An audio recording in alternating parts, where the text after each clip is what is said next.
1987, Jeb Stuart traverse une période compliquée. Ce scénariste américain spécialisé dans les thrillers peine à joindre les deux bouts.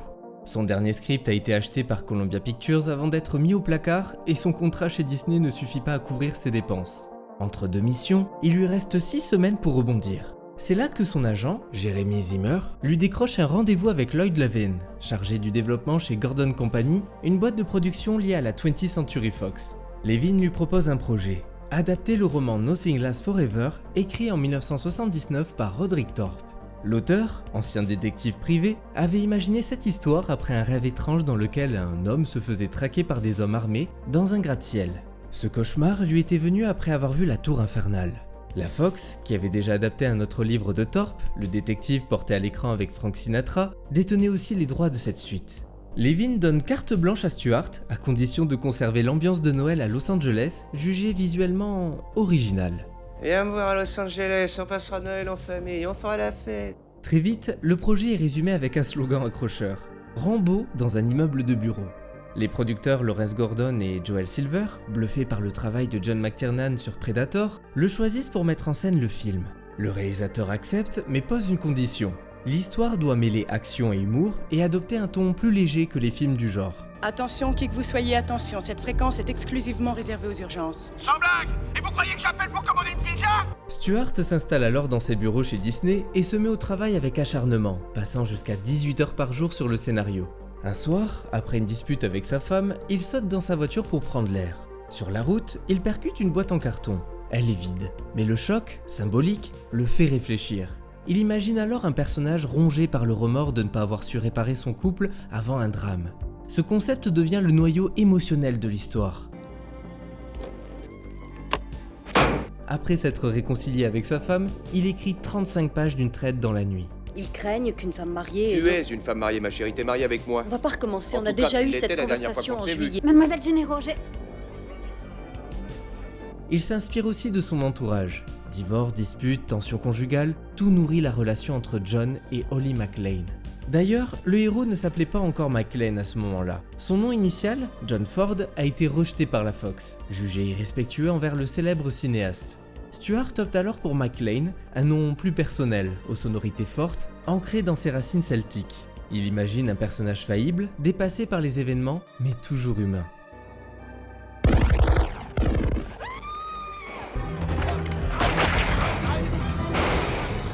Même s'il n'a jamais écrit de film d'action, Stuart connaît bien les mécaniques du suspense. Son objectif ? Que le public s'attache aux personnages, ressente leur détresse et s'implique émotionnellement dans l'histoire. C'est un très joli costume.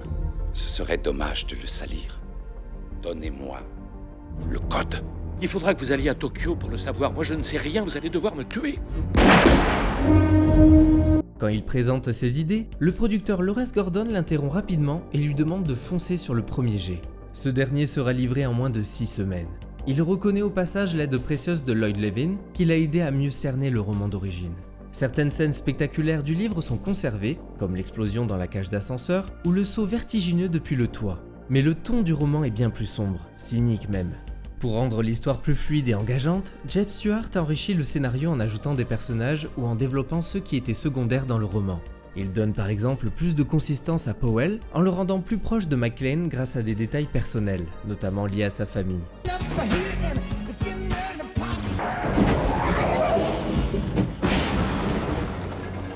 En juin 1987, il livre la version finale de son script. Le lendemain, la Fox donne son feu vert. Il faut dire que le studio est pressé. Il lui faut un blockbuster prêt à sortir pour l'été 1988. Mais comme le roman repose sur une suite du détective, déjà adapté au cinéma dans les années 60, la Fox est légalement obligée de proposer le rôle principal à Frank Sinatra. Problème, l'acteur a 70 ans et décline poliment. Une longue liste de stars est alors approchée, parmi lesquelles Stallone, Ford, Don Johnson et Al Pacino, sans succès. À cette époque, les héros d'action sont souvent taillés comme des armoires à glace. Schwarzenegger, par exemple, qui vient justement de refuser le rôle, préférant tourner la comédie Jumeaux. J'ai un frère. Oh mon Dieu, ce qu'elle est belle! Jumeau. Oh, mais qui êtes-vous? Le frère de Vincent. On est jumeaux. La Fox décide alors de changer radicalement d'approche, et c'est Bruce Willis qui entre en scène. Principalement connu pour son rôle dans la série Clair de Lune, Willis n'a encore rien prouvé au cinéma, à part une comédie romantique au succès mitigé. Il refuse d'abord la proposition, retenue par son emploi du temps sur la série. Mais lorsque la production s'interrompt pendant plus de 2 mois, Willis devient soudainement disponible et accepte. Beaucoup dans l'industrie doutent qu'une star de la télé puisse porter un film d'action à gros budget. Certains rappellent le succès de SOS Phantom, porté par des anciens du Saturday Night Live, mais d'autres citent les échecs de Bill Cosby comme contre-exemple. Pour calmer les inquiétudes, la compagne de John McTiernan suggère de faire appel à CinemaScore, un institut spécialisé dans les études d'opinion. Leur rapport est rassurant. Selon eux, la présence de Willis ne nuira pas au film. 2 semaines plus tard, la Fox confirme officiellement son casting. Un pari risqué, mais payant. Grâce à Piège de cristal, Bruce Willis devient une star mondiale et redéfinit l'image du héros d'action. Un type normal, vulnérable, sarcastique, qui saigne, doute et serre les dents pour avancer. Rien à voir avec les machines de guerre invincibles de l'époque. Lâche ça, beau blanc. C'est la police.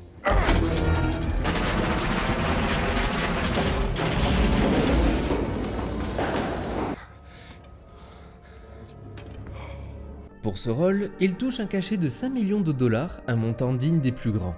Pour Bruce Willis, John McClane n'avait rien d'un héros classique. Il le voyait comme l'anti-Stallone, l'anti-Schwarzenegger. Un type lambda propulsé dans une situation qui le dépasse. Pour nourrir ce personnage, il s'est inspiré de sa propre jeunesse dans le New Jersey, injectant à McClane une méfiance envers l'autorité, un humour noir bien tranchant et une attitude de héros à contre-cœur. De son côté, Alan Rickman, quadragénaire au moment du tournage, faisait ses débuts au cinéma. Joel Silver l'avait repéré sur les planches, dans une version théâtrale des Liaisons dangereuses. Joli costume. John Phillips, de Londres. J'ai moi-même 2 costumes de Phillips. Pour peaufiner le scénario, la production fait appel à Steven De Souza, un expert de la comédie d'action. Son angle d'attaque est original. Il traite Hans Gruber comme le moteur du film. Penser le récit du point de vue du méchant l'aide à mieux structurer l'intrigue et à renforcer les enjeux. Comme Stewart avant lui, Steven utilise les plans du Fox Plaza pour rendre les scènes d'action crédibles dans cet espace très concret. Mais le scénario continue d'évoluer durant le tournage, en grande partie à cause du planning chargé de Willis qui enchaîne les tournages nocturnes pour Piège de cristal avec ceux de Clair de lune. L'un des moments les plus marquants du long métrage, la rencontre tendue entre McClane et Gruber avant l'affrontement final, vient d'une idée de Joel Silver. Il voulait absolument qu'ils se croisent avant la fin. Salut, mec. Pitié, non! Non, vous êtes avec eux! Le déclic survient quand Steven entend Alan Rickman imiter un Américain avec un accent parfait. Cette performance inspire une scène où Gruber, se faisant passer pour un otage, tente de duper McClane. Pourquoi êtes-vous venu ici? J'ai pu échapper aux terroristes. Dans la première version du script, l'histoire se déroulait sur 3 jours. John McTiernan, lui, veut tout concentrer sur une seule nuit. Il s'inspire du Songe d'une nuit d'été de Shakespeare, convaincu qu'un récit resserré renforcera l'immersion et l'intensité. Il cherche aussi à éviter le cliché des terroristes ultra-violents, trop anxiogènes à son goût. Il choisit donc de transformer les méchants en simples voleurs, motivés par l'appât du gain. Qu'est-ce qui leur arrive? De l'imprévu, on dirait. Ce changement rend l'histoire plus digeste, les antagonistes plus humains et le film plus fun. Il est évident que vous n'êtes pas une bande de petits cambrioleurs à la recherche de quelques dollars. Vous êtes très perspicace. Ce qui compte, c'est que vous voulez négocier, c'est pas vrai? C'est fantastique. Vous avez compris ça au premier coup d'œil. L'une des répliques les plus iconiques Yippee-ki-yay, pauvre con. s'inspire du langage des cow-boys, rendu populaire par Roy Rogers. Ce clin d'œil validé par Willis donne au personnage une touche d'ironie mordante et renforce son statut d'anti-héros. Ils nous envoient l'artillerie! Mais non, crétin, ce n'est pas la police. C'est le cow-boy. Le tournage démarre en novembre 1987 et se termine en mars 1988 avec un budget situé entre 25 et 35 millions de dollars. La majorité des séquences sont filmées dans le Fox Plaza, alors encore en construction à Century City. L'immeuble, choisi par le chef décorateur Jackson de Govia, colle parfaitement au scénario. 2 contraintes viennent cependant compliquer les choses. Interdiction de filmer en journée et interdiction absolue d'endommager la structure. Feu. Pour le directeur de la photo Yann de Bont, le Fox Plaza devient presque un personnage à part entière. Son architecture anguleuse, ses volumes ouverts, ses lignes épurées offrent des possibilités visuelles puissantes. De Bont privilégie les caméras portables pour rester au plus près de l'action. Il ne s'appuie pas sur des storyboards figés. Chaque jour, avec McTiernan, ils réajustent leur choix pour coller au ressenti des scènes. Les fusées éclairantes, utilisées pour renforcer la tension, posent un défi technique à cause de la fumée imprévisible qu'elles dégagent. Le résultat donne parfois une image floue, mais une ambiance bien plus nerveuse. Posez cette arme tout de suite. La toute première scène tournée avec Willis, le 2 novembre 1987, est celle où McClane saute du toit en flammes, retenu par une lance à incendie. Tournage intense pour l'acteur.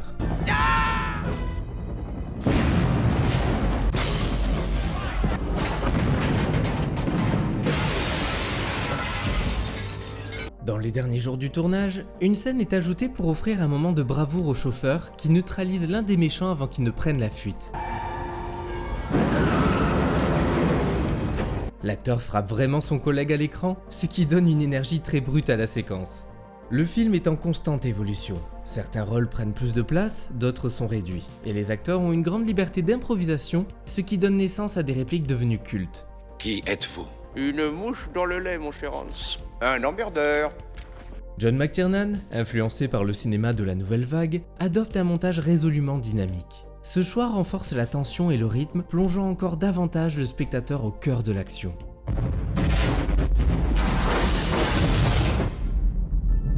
Avant de choisir Michael Kamen pour la musique, McTiernan avait déjà une idée précise en tête. Intégrer la 9e symphonie de Beethoven, et plus précisément l'Ode à la joie. Une référence directe à Orange Mécanique de Kubrick. Le compositeur, d'abord réticent, craint qu'un tel morceau aussi emblématique soit dénaturé dans un film d'action. Mais McTiernan insiste. Dans Orange Mécanique, l'utilisation de Beethoven renforce la violence stylisée et il veut recréer ce contraste. Le compositeur finit par accepter, mais à une condition. Intégrer aussi Chantons sous la pluie et Winter Wonderland qu'il glissera habilement dans la bande-son, notamment lors des scènes centrées sur les antagonistes. Pour accentuer la tension, il modifie légèrement la tonalité de l'Ode à la joie, lui donnant un ton plus sinistre. Le rapport aux cascades, lui aussi évolue après le tragique accident survenu sur le tournage de la 4e dimension, le film, en 1983. La sécurité devient une priorité. Malgré cela, Bruce Willis insiste pour exécuter lui-même un grand nombre de scènes physiques. Certaines scènes cultes naissent même d'imprévus. Lorsqu'un cascadeur censé s'accrocher dans un puits de ventilation rate sa prise et tombe plus bas que prévu, le résultat est si réaliste et tendu qu'il est conservé dans le montage.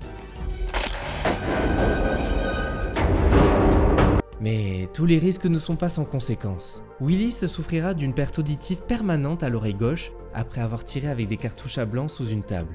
L'explosion sonore à cette distance était tout simplement trop violente. J'aurai ta peau.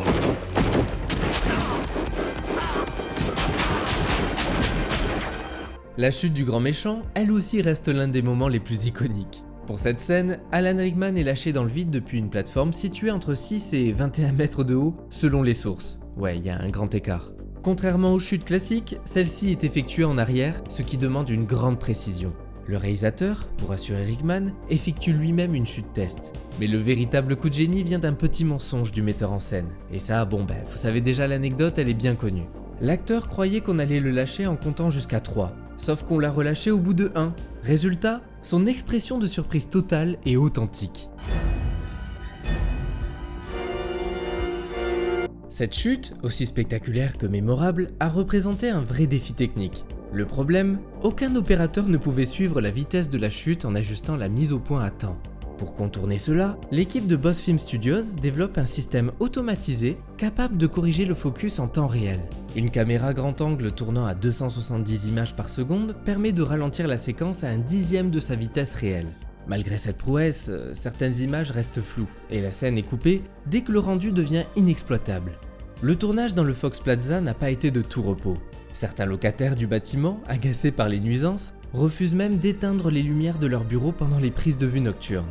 Des négociations interminables sont nécessaires pour faire entrer un véhicule dans l'escalier du site. Une balustrade accidentellement endommagée ne sera d'ailleurs jamais remplacée.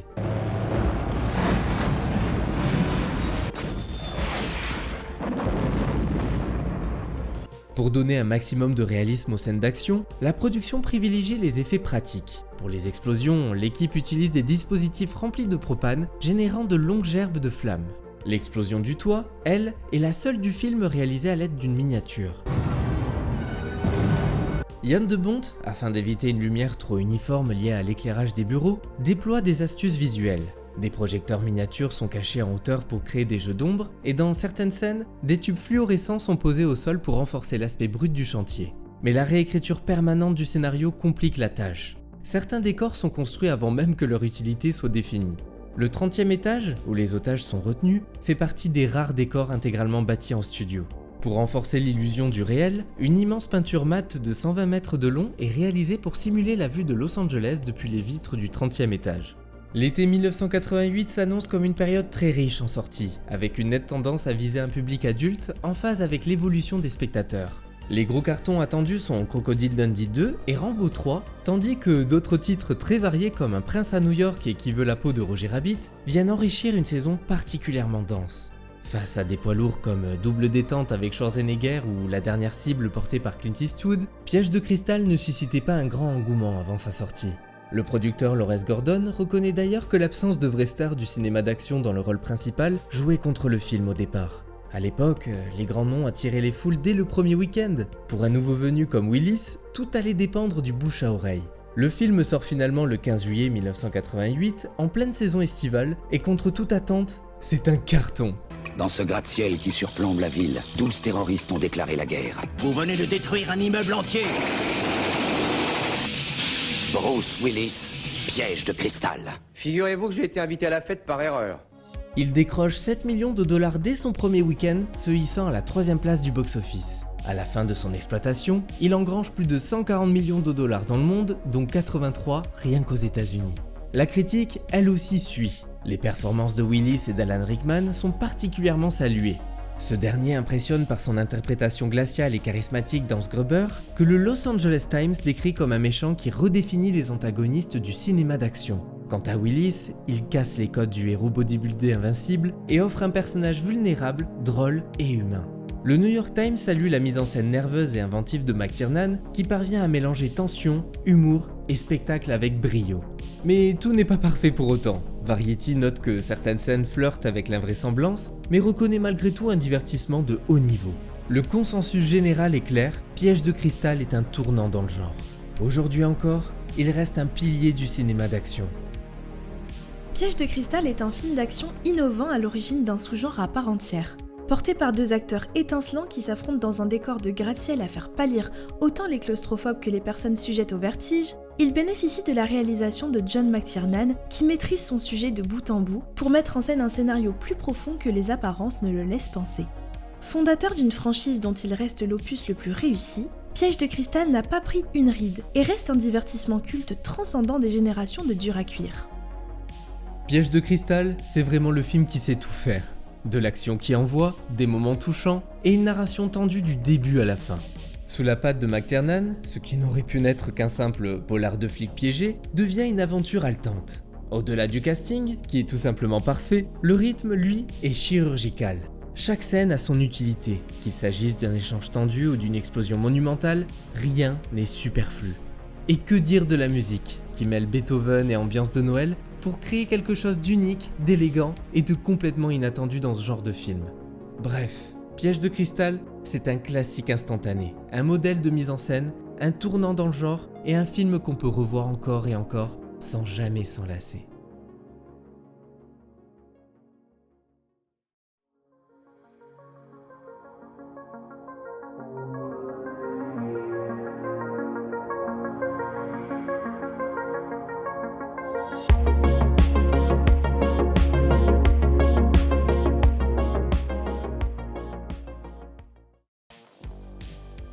Lors du tournage, le directeur de la photographie Yann de Bont est resté bloqué dans un ascenseur.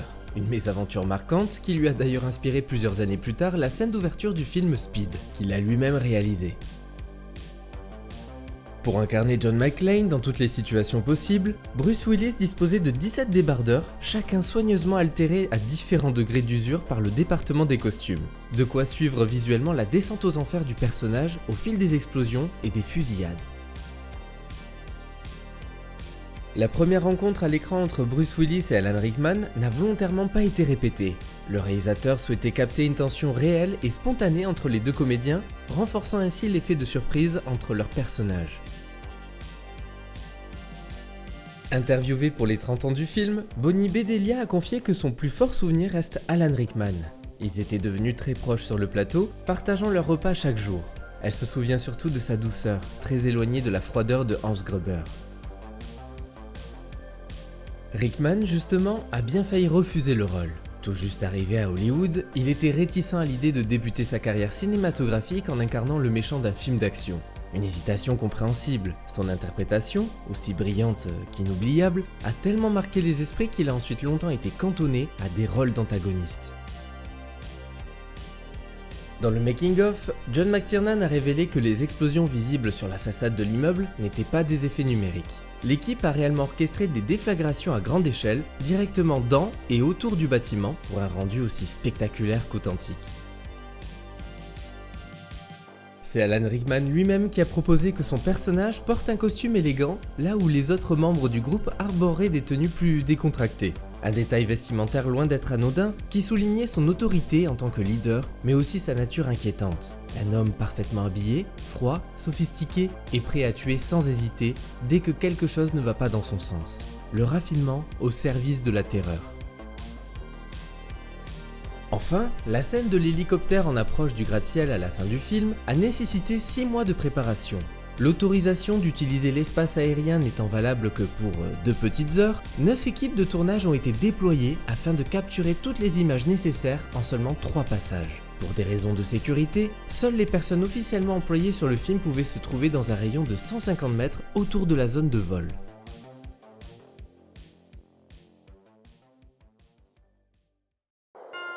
Et voilà, c'est tout pour Piège de Cristal. J'espère que vous avez passé un bon moment et on se retrouve très vite pour de nouvelles rétrospectives. En attendant, n'oubliez pas de commenter, liker et de vous abonner.